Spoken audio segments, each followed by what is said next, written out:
देखिए, पहले तो नमस्ते। रिपोर्टर दीदी की दुनिया में सुषमा की बतकही में आप सबका बहुत प्रेम से स्वागत है।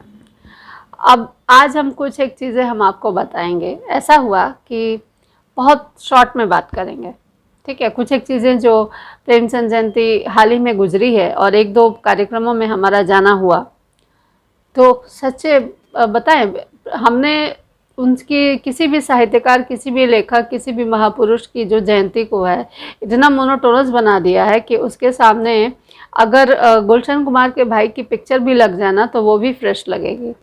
एक ही चीज़ हम मानते हैं कि प्रेमचंद बहुत महान थे, सब कुछ बढ़िया था, लेकिन प्रेमचंद का समय कुछ और था और हमारा समय कुछ और था। और ये जो बात है वो हर एक कवि, साहित्यकार या किसी भी महापुरुष के साथ लागू होती है। उनके समय का सच कुछ और होता है और आज का जो समय है उसका सच कुछ और है। हम ये नहीं कहते हैं कि प्रेमचंद के समय में शोषण नहीं था, जो था वो आज नहीं है, बिल्कुल है। लेकिन एक चीज़ आपको ये समझनी पड़ेगी कि प्रेमचंद के ज़माने के किसान, प्रेमचंद के ज़माने की औरतें और प्रेमचंद का जो समाज जो था वो आज नहीं है। तो हम लोग ऐसा करते हैं कि बैलगाड़ी पे चढ़ जाते हैं और रॉकेट से उसकी तुलना जब करने लगेंगे तो उसका क्या होगा। हम मानते हैं कि प्रेमचंद बहुत प्रासंगिक है, लेकिन जब उस कसौटी पर जब आज के समय को आप कसते हैं तो कहीं ना कहीं वो तुलना मुझे बड़ी बेमानी लगती है। क्योंकि जो पत्रकारिता के जीवन में हमने बहुत कुछ देखा है। अगर समृद्ध किसानों की बात की जाए और गरीब किसानों की बात की जाए तो ये हर तरफ है। ऐसा नहीं है कि जो समाज में जो पूंजीवाद है वो धनपतियों की समस्या है। अपने अपने समाज में सबके अपने अपने पूंजीवाद हैं। आज ये समझिए, जो आगे बढ़ना चाहता है और जो आगे बढ़ गया है वो क्या चाहे तो अपने से पिछड़े हुए अपने समाज के लोगों को आगे क्या नहीं ला सकता, लेकिन लाता कहाँ है।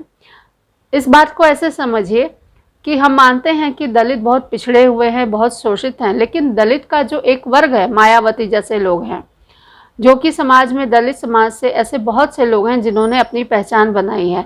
ये सवाल उनसे पूछा जाना चाहिए कि आपने अपने जो पिछड़े हुए जो भाई हैं, आप तो एकदम प्रगति पे रुक गए हैं, प्रगति आपने मतलब वहाँ से उतरने का नाम नहीं ले रहे हैं, आप धन कमा रहे हैं, पैसा कमा रहे हैं, अच्छी नौकरी कर रहे हैं, लेकिन ये सवाल हर सवाल पे भारी पड़ता है और हर समाज पे बनता है कि आपने तो तमाम प्रगति कर ली, लेकिन आपने खुद से जो छोटे हैं, जो खुद पीछे रह गए हैं, उनकी प्रगति के लिए क्या किया।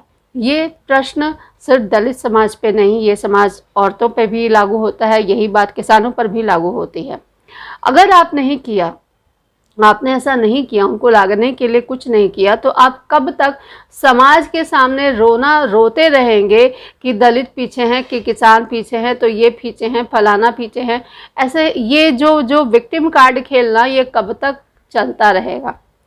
हम सब जानते हैं कि टमाटर कितने महंगे बिक रहे हैं। ऐसी ऐसी खबरें आ रही हैं कि जो किसान है 45 दिन में 4 करोड़ रुपया कमा लेता है, तो कोई एक किसान है तो इतना कमा लेता है। वो क्यों कमाते हैं? कमाना बुरी बात नहीं है। आपने कमाने को इतना बुरा क्यों बना दिया है? आपने पैसा होने को बुरा क्यों बना दिया है? अरे किसी के पास पैसा होगा, किसी के पास संपत्ति होगी, तो उसे काम करने के लिए लोगों की ज़रूरत होगी, तो कहीं ना कहीं वो तो रोज़गार देगा ना।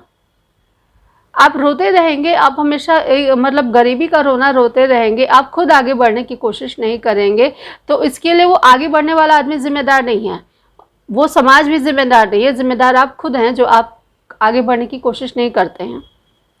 बहुत सी औरतों को खुन्नस रहती है कि कोई लड़की कैसे इतना पढ़ लिख गई, कैसे उसने इतना अचीव कर लिया।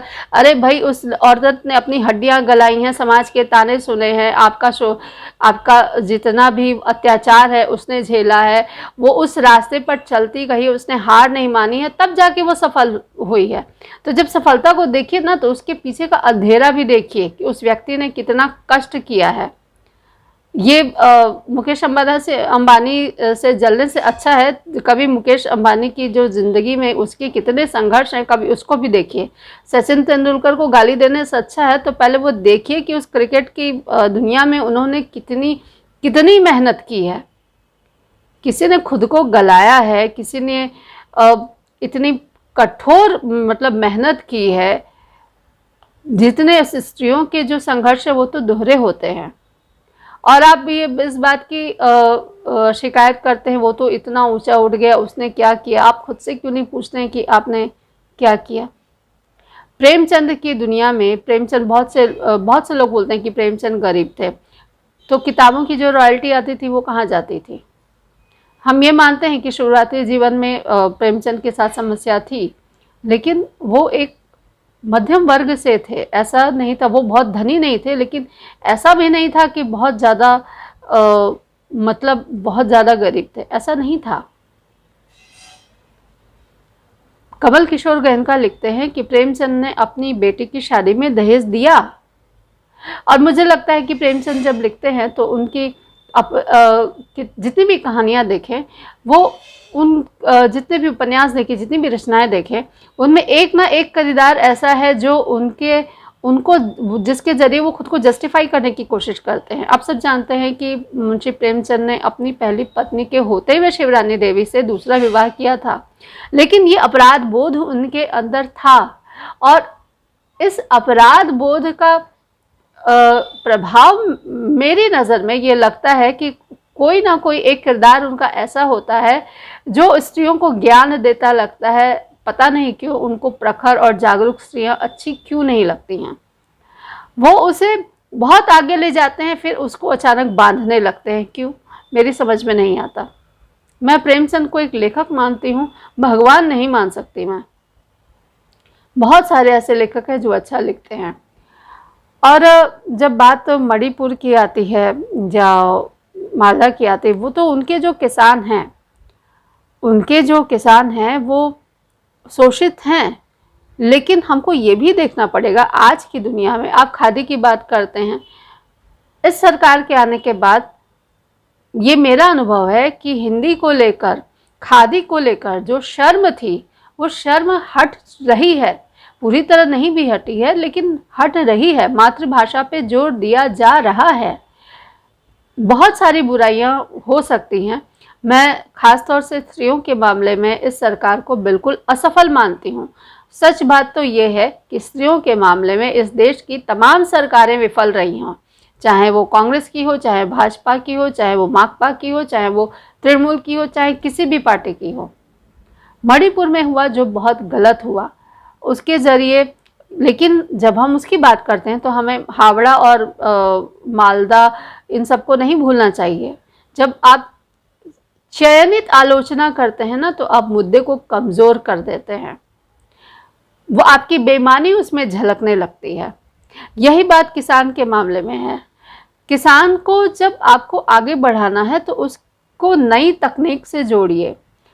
और ये बात सच है कि आज किसानों के खाते में 6,000 रुपये जाते हैं। गृहिणियों को गैस चूल्हा सिलेंडर मिलता है, आप इस बात से इनकार नहीं कर सकते हैं। लेकिन अब मैं जो बात करूंगी, सर्वहारा वर्ग की जब बात होती है तो आज के दौर में मेरी नज़र में जो सबसे अधिक जो सर्वहारा है, जो सब कुछ हार गया है, वो मध्यम वर्ग है। क्योंकि मध्यम वर्ग मुझे जो लगता है कि बेचारा खेती तो कर नहीं सकता, चाहे तो भी निम्न स्तर पे जाके भीख भी नहीं मांग सकता, लूट भी नहीं सकता, डकैती भी नहीं कर सकता, और उसके लिए कोई कर्ज माफ़ी नहीं है। आपके जितनी विकास योजनाएं हैं, परियोजनाएं हैं, सब कुछ जो भी चल रहा है वो सब मध्यम वर्ग के भरोसे ही चल रहा है। वो टैक्स चुका रहा है, तब आपके देश की प्रगति हो रही है। इसके बावजूद उसके लिए किसी भी सरकार के पास कुछ भी नहीं है। सिर्फ आप बोझा पे बोझा लादे जा रहे हैं। उसको कभी भी छटनी उसकी हो सकती है। अमीर से अमीर अंबानी भी हर समय, अंबानी हो चाहे वो बिरला हो चाहे वो कोई भी बड़ा उद्योगपति हो, हमेशा उसको डर लगा रहता है। वो डर में जीता है कि आज जिस स्थिति में है वो कल वो वहाँ पे होगा या नहीं। एक अपने उद्यम से मेहनत करने अपना कारोबार खड़ा करने वाला व्यक्ति हमेशा ट्रेड यूनियनों से, अगर मैं बंगाल की बात करूं तो डरा रहता है। हम सब जानते हैं कि बहुत सारी ऐसी फैक्ट्रियां हैं जहां पे ऐसी बहुत सारी घटनाएं भी हुई हैं जहां पे मजदूरों ने मालिकों को मार डाला है। क्या दोष था उनका? आप उनके बारे में क्यों बात नहीं करते?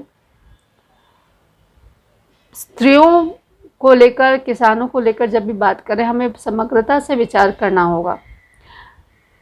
प्रेमचंद के समय में किसानों के लिए कोई नीति नहीं थी। आज की सारी जो सरकारें हैं वो चाहें भी तो किसानों को नज़रअंदाज नहीं कर सकती हैं, क्योंकि बहुत बड़ा वोट बैंक है वो। प्रेमचंद के ज़माने के किसान लाल किले पर झंडा फहराने नहीं जाते थे। आप प्रेमचंद के किसानों की तुलना आज के किसानों से मत करिए। प्रेमचंद के दलितों की तुलना आज के दलितों से मत कीजिए। आज जितना दलित विमर्श हो रहा है और उनके ज़माने में नहीं था। आज खादी का जितना प्रचार हो रहा है, जितना सरकारें कर रही हैं, नहीं था। आज की स्त्रियां अपने लिए लड़ सकती हैं, उस समय की स्त्रियां बोल तक नहीं सकती थी। तो ये बेमानी तुलना क्यों दो युगों को लेकर?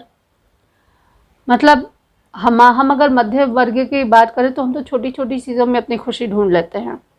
धनिया फ्री मिल जाता है तो हम खुश हो जाते हैं, धनिया के साथ मिर्च मिल जाती है तो हम लोग बोनस उसको मान लेते हैं। तो बात यह है कि पेट्रोल 1 रुपया सस्ता मिल गया तो हम बड़े प्रसन्न हो जाते हैं। किसानों के बारे में आपने लिख दिया, दलितों पर लिख चुके हैं, कभी मध्यम वर्ग पर भी कलम उठाइए। ईमानदारी से कोई भी विमर्श देखिए, तब आपको समझ में आ जाएगा। और हम तो थाना घेरने से भी डरते हैं कि पुलिस के 2 डंडे पड़ जाएंगे। अब किसी कंपनी ने देख दिया और उसकी पार्टी से बनती हो तो नौकरी भी जाएगी, तो बच्चों का क्या होगा? तो सबसे ज़्यादा डरे हुए तो हम लोग हैं। लेकिन हाँ, हम मौन रहकर ही क्रांति कर जाते हैं, जैसे 2011 में की, 2014 में की, और कभी भी कर सकते हैं। तो हम कमज़ोर हैं, लाचार नहीं हैं। संभल के रहिएगा और समग्रता से सारे विमर्श करिए। नमस्कार।